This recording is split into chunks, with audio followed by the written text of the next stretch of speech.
Hi friends, welcome to Devi கிச்சனோட recipes. இன்றைக்கி நம்மளோட வீடியோவில் ரொம்பவே டேஸ்ட்டாக, ஈஸியாக, ஹெல்த்தியாக பால் கொழுக்கட்டை பண்ண போகிறாங்க. வாங்க எப்படி பண்ணுறதுன்னு பார்க்கலாம்.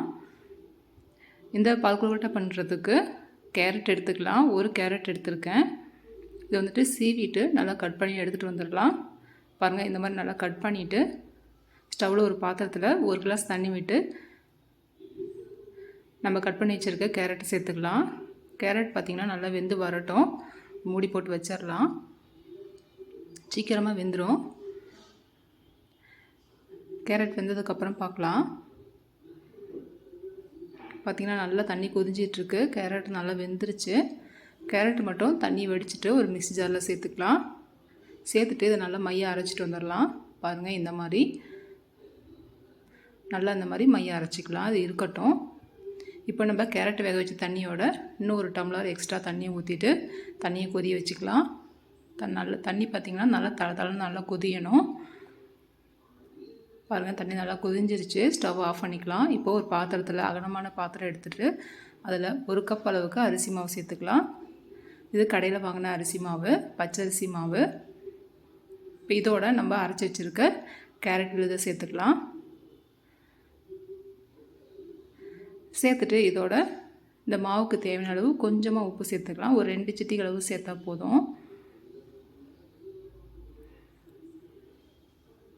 நம்ம எப்பயுமே பால் கொழுக்கட்டை பார்த்திங்கன்னா வெறும் அரிசி மாவு வச்சுட்டு ப்ளைனாக தான் நம்ம செய்வோம். இந்த மாதிரி கேரட் வேக வச்சுட்டு இந்த மாதிரி செய்யும் போது கேரட்டோட பச்சை வாசனையும் தெரியாது, நல்லா டேஸ்ட்டாக ஹெல்த்தியாகவும் இருக்கும். உப்பு சேர்த்துட்டு இந்த மாதிரி நல்லா கலந்து விட்டுக்கலாம். நல்லா கையில் வந்துட்டு நல்லா பிசைஞ்சு விட்டுக்கலாம். அரிசி மாவும் கேரட்டும் நல்லா ஒன்று சேர்ந்து வரணும்.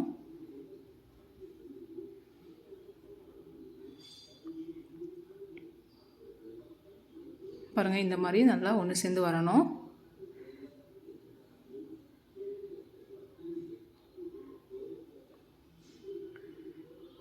இப்போது நம்ம கொதி வச்சுருக்க தண்ணி கொஞ்சம் கொஞ்சமாக சேர்த்துட்டு மாவு நல்லா கலந்து விட்டுக்கலாம்.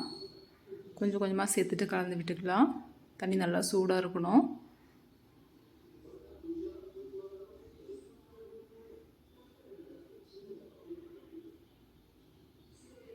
இன்னுமே கொஞ்சம் தண்ணி சேர்த்துட்டு கலந்து விட்டுக்கலாம். தண்ணி வந்துட்டு இந்த மாவுக்கு கரெக்டாக இருக்கும். பாருங்கள், இந்த மாதிரி நல்லா பிசைஞ்சிட்டு நல்லா கலந்து விட்டுக்கலாம். கை வச்சு கலந்து விட முடியாது, நல்லா சூடாக இருக்குது தண்ணி.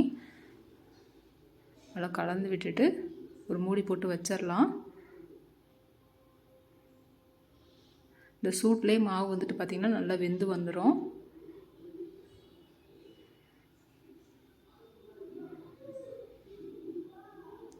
அப்படியே மூடி போட்டு வச்சிடலாம்.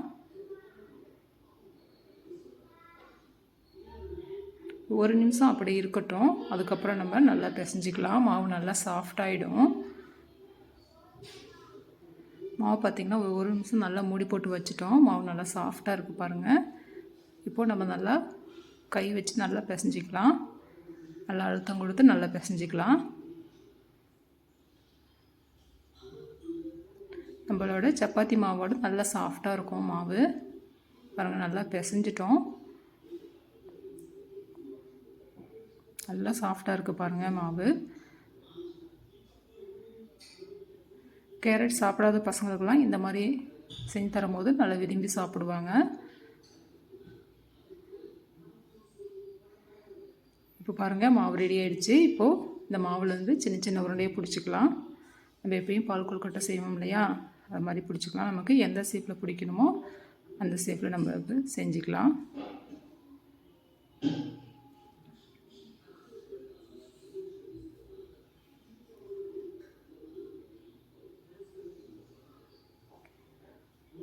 இதே மாதிரி மீதி இருக்க மாவும் உருண்டை பிடிச்சிக்கலாம்.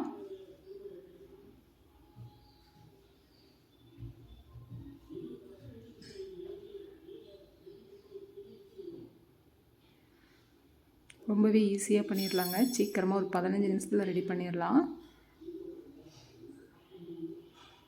பாருங்கள், நம்ம எல்லா உருண்டையும் பிடிச்சிட்டோம். எல்லா மாவுலேயும் இது இருக்கட்டும். பால் கொழுக்கட்டை பண்ணுறதுக்கு நான் வந்து பார்த்திங்கன்னா பசும்பால் எடுத்திருக்கேன். 6 லிட்டர் அளவுக்கு பால் எடுத்திருக்கேன். ஒரு கடாயில் சேர்த்துக்கலாம். சேர்த்துட்டு பால் பார்த்திங்கன்னா நல்லா கொதிஞ்சு வரணும்.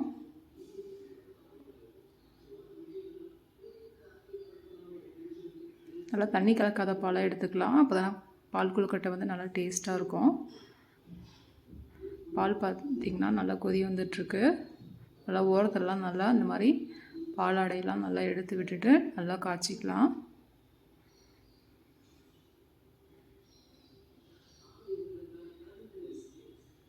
இந்த மாதிரி பால் கொதிஞ்சிட்ருக்கும் போது ஒரு 5 நிமிஷம் நல்லா கொதியணும். பால் கொதிஞ்சதுக்கப்புறம் நம்ம உருண்டை பிடிச்சி வச்சுருக்க கொழுக்கட்டையெல்லாம் சேர்த்துக்கலாம்.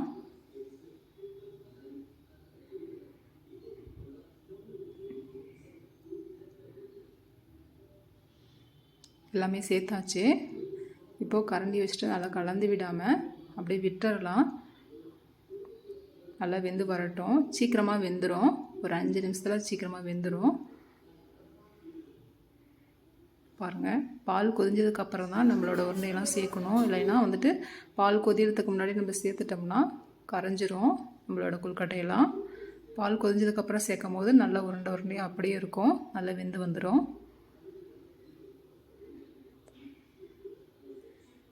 பார்த்திங்கன்னா ஒரு 5லேருந்து 10 நிமிஷம் நல்லா வெந்துருச்சு. நல்லா பளபளன்னு இருக்குது பாருங்கள் உருண்டையெல்லாம். இந்த மாதிரி இருந்தாலே நமக்கு வெந்துருச்சுன்னு அர்த்தம். இப்போ பார்த்திங்கன்னா கொழுக்கட்டை நல்லா வெந்ததுக்கப்புறம் நம்ம சர்க்கரை சேர்த்துக்கலாம். சர்க்கரை பார்த்திங்கன்னா நான் வந்துட்டு ஒரு 3/4 கப் அளவுக்கு நான் சர்க்கரை சேர்த்துருக்கேன். நமக்கு எந்த அளவுக்கு இனிப்பு பிடிக்குமோ நம்ம அந்த அளவுக்கு நம்ம இனிப்பு சேர்த்துக்கலாம். நல்லாயிருக்கும். இப்போ இதோட ஒரு 2 ஏலக்காய் பொடிச்சிட்டு சேர்த்துக்கலாம். சேர்த்துட்டு நல்லா மிக்ஸ் பண்ணி விட்டுக்கலாம். இதில் உங்களுக்கு பிடிச்சதுன்னா தேங்காய் துருவல் கூட சேர்த்துக்கலாம். ரொம்ப நல்லாயிருக்கும்.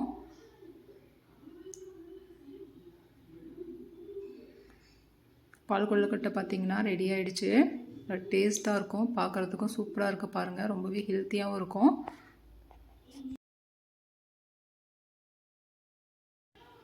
ஸ்டவ்வை ஆஃப் பண்ணிக்கலாம். பால் கொழுக்கட்டை ரெடி ஆகிடுச்சு. இது பார்த்திங்கன்னா ஸ்டவ்வில் வந்து ஆஃப் பண்ணதுக்கப்புறம் கொஞ்சம் திக்னஸ் கொடுக்கும். நல்லா டேஸ்ட்டாகவும் இருக்கும். இந்த பால் கொழுக்கட்டை வீடியோ பிடிச்சிருந்ததுன்னா லைக் பண்ணுங்கள் ஃப்ரெண்ட்ஸ், ஷேர் பண்ணுங்கள், சப்ஸ்கிரைப் பண்ணுங்கள் ஃப்ரெண்ட்ஸ். Thank you friends. பாய்.